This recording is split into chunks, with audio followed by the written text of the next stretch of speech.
Hello everyone. I am here with my second collection of washi, and this one's a little different than the first one I released, which had 2 of each print. This one is only going to have 1 of each print because I wanted to add a lot of variety. And this one is called Grandmother's Flower Garden, and this is in honor of my grandmother. She is a very important person in my life and always has been. So when I was putting this collection together, I was thinking about her. And of course it's spring, and so she would be planting her flowers now. And this year she's not going to be planting flowers. I don't even know if she's going to do a garden this year. But you know, this is the time that she would do that. And I remember when she would do her front yard, she had a huge walk, and the walk was always lined with marigolds. And then she had her roses, and you know, in the backyard she had flower gardens everywhere. So this is to honor my grandmother, and she's 87 and she can still outrun me. So that woman's got a lot of spunk to her, and I just love her to death. So I put this mat here. I'm hoping this will take away some of the glare. The black background was actually taken away from the washi, and I tried a white piece of paper and that glared and it was washing out everything. So I put this down, and I'm hoping you can see them. I'm going to go through them. There are 12 strips here, and they are very limited. So I will be uploading this video as I'm actually putting them in the shop. So if you're interested, you want to grab one, run over there, because like I said, they're limited, and I run out of a lot of this fabric. So we'll just go through them, and they're different. Not all of them, as you can see, would, you know, coordinate with the other, but a lot of them go together. But I wanted to get a variety. So here is one, and this one is a newer fabric, and not new. You know, it's probably 10, 15 years old, but it's not, you know, vintage. But this has got little yellow flowers and the little green petals, which I thought was really pretty. And every time I see this, I think of sunflowers and bumblebees.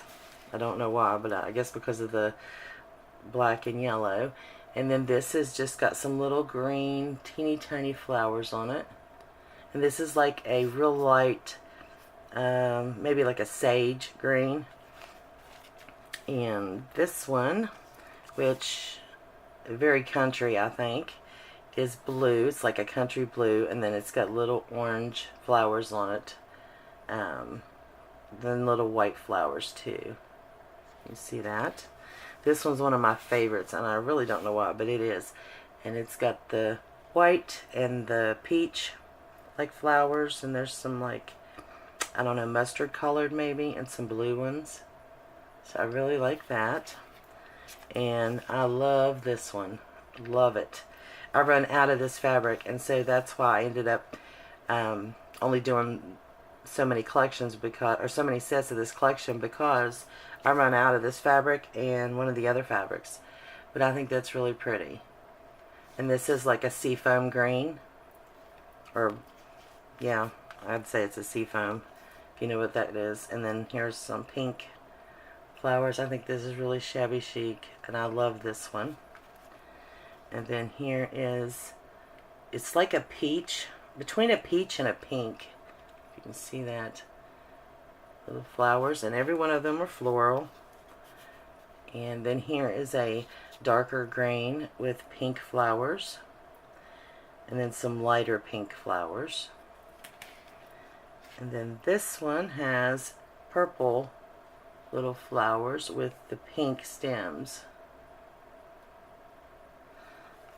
And this one was in my last collection, and I love this, and I had more. So this is actually from some of my clothes from when I was little, and I think it was a shirt. I think it might have been a dress, but I'm almost positive it was a shirt. But this is my favorite one from the last collection, so I added it in. I had enough. And then here is just some pink with little flowers on it, just something to complement some of these other ones. And then this one here And I just think these are so pretty. And so, you know, like I said, some of these, you know, will complement each other.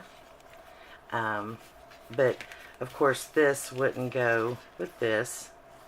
But I wanted to give everybody a variety, because not everyone likes the same things. I know not everyone's as shabby chic as I am.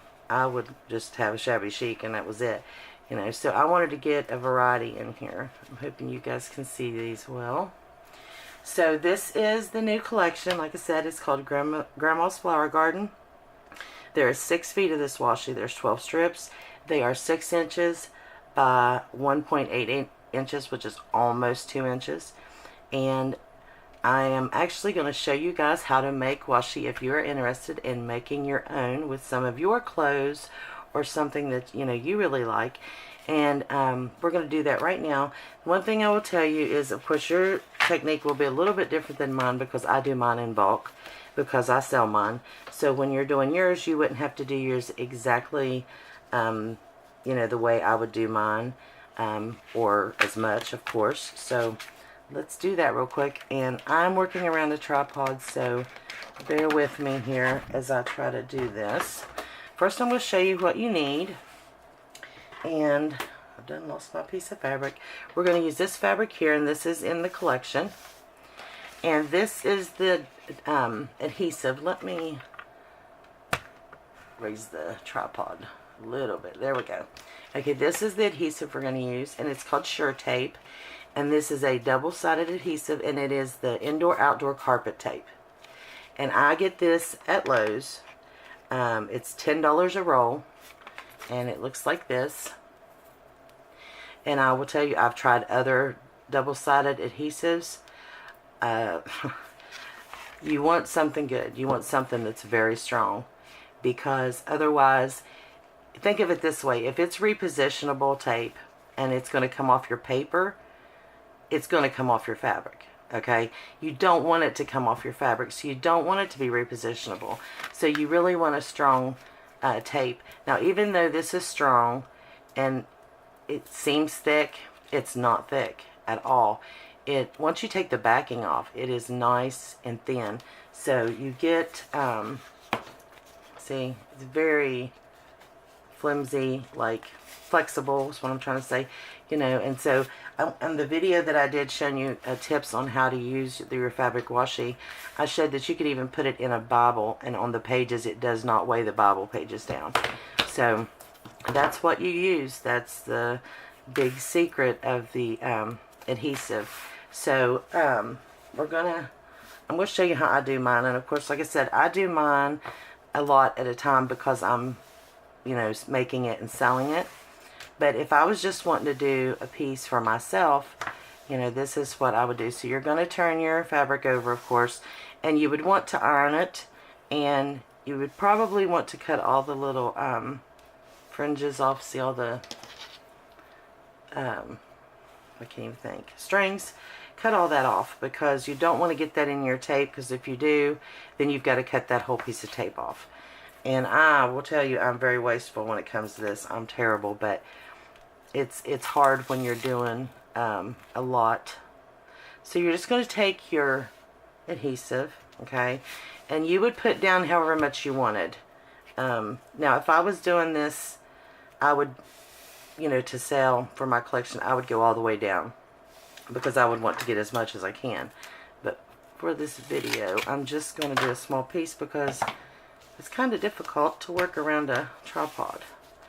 Okay, so you want to make sure it is down and there's no bubbles in it. So turn it over and just really press out to make sure there is no bubbles and that it is flat, and you can tell. And I will tell you also, you need to use a thin fabric. Thicker fabric does not work very well. So, and then we're just going to trim this straight across here. The thicker fabric's just too hard. So the thinner the better, because you're wanting to make it like washi anyway. Okay, now the next thing you're going to need, I forgot, which is the scissors. And you want some really heavy duty scissors. I bought these, and they are the Westcott Titanium, and I love these things. They were super, super sharp, and of course they are dulling already, but I cut, you know, a lot of fabric and a lot of tape with these. So I don't use these for anything else. These were supposed to be my fabric scissors, but I had to have good scissors for this and to cut your tape and stuff. And of course I have to measure and cut everything. So you just want to butt up against it as close as you can. Just don't cut into your tape, and you can do that very easily, especially with very sharp scissors. You know, when I first started, I cut all kinds of chunks out of my tape, and so I have a lot of washi for myself, but I wasted a lot of it just practicing it. And this takes hours, guys, for me, you know, because I am making a lot of it. And so it takes days, honestly. It takes me about 3 days to do a whole collection because, you know, I have to pick out all my fabric, and then I have to iron everything. And I usually wash my fabric, so then I iron it, and because you don't want any wrinkles, you know. And then I have to put all my tape on, and then cut it down, and then measure it, because I sell mine in 6-inch pieces. So, you know, I would have to put it down here, you know, and line it up, and then cut 6 inches off. And then I always have these pieces left. So I have a lot of extra washi that I've made from my last kit and this one. And what I think I'm going to do is I am going to make up a couple of, I don't know what I want to call them yet. It won't be mystery packs, because I will have pictures of what's in them, you know, so you'll know the washi you're getting and the sizes, but they won't be the 6-inch strips. They'll be 5-inch, 4-inch, you know, things like that. So maybe even some 3-inch, but I like to keep my pieces longer so you have more to work with. But I could definitely do a bunch of those up if you guys are interested, and I'm thinking about doing that because I have so much left over that's little pieces. And then if you can see here, this is, oops, kind of crooked, and there's little lines on the back of your tape that's grooves in the tape. It's not on the paper. But I just follow that, and or you can just dye it and then just cut it, which I'm not doing a very good job working around this tripod. So then you just cut it like that. And you've got 2 straight ends, and there's your washi. So that is how you make, or that's how I make my fabric washi. I'm sure other people do it other ways, but this is how I do mine. So if you guys have any questions, just leave them below, and I'll try to help you out as much as possible. But like I said, make sure you have really good scissors and your adhesive, which I recommend this because I've tried others and this was the best. It is a little bit expensive, but if you're just using it for your collection, this is going to last you a very long time because you're not making it in bulk. So like I said, it's $10, $10, $11, something like that at Lowe's. And of course you're going to need fabric, so any kind of fabric. Just try to keep the thinner fabric. You might try the heavier fabric. It didn't work out for me very well, but I wanted the thinner because I wanted it to be flexible, and I don't want it to weigh my pages down because I'm going to be using it in my journals and stuff that I'm making. So I hope that answers any questions that some of you have asked me or left comments about with the washi. Like I said, if you have questions, just leave them below. And if you're interested in the new collection, jump over to my shop before they are sold out. They went quick last time, and I'd say they'll go quick this time. And I will be doing one more collection before Christmas, and then I will be doing a Christmas collection. And I'll probably try to release that one in October. That way everybody can get it in time to decorate their planners or journals or whatever they want for Christmas. So there will be one more in the summer, and then one in December, well actually October, for Christmas time.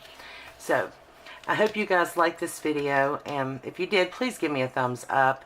And I want to welcome all my new subscribers, and if you've not subscribed yet, subscribe to my channel because I have a lot going on. So thank you guys very much for watching. You guys have a blessed day. Bye.